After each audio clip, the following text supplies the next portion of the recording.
আরে বেবি আসতেছি আমি। জমলোকে তোমাকে স্বাগতম।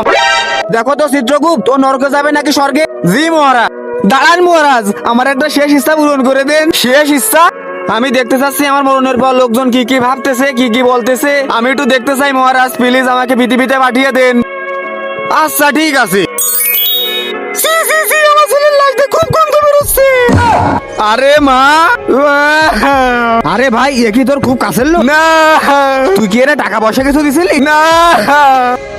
আরে তাহলে তুই কাঁদতেছিস কেন এত জোরে? আরে আমার এটা খুব শখের চুল, এই শালা মরে গেছে, আমার এবার টাকলা হতে হবে। আরে তোর ভাই মরে গেছে, তুই হাসতেছিস কেন? হ্যাঁ, কারণ সব টাকা পয়সা এবার শুধু আমিই পাবো। আরে এটা ভাই নাকি শত্রু?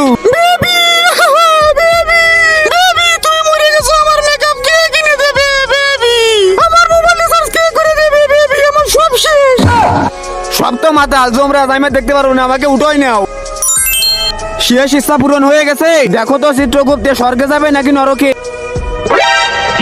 আরে বেবি, তুমি কিভাবে মরে গেলে? তুমি আমার জন্য নিজে জান দিয়ে দিলে নাকি?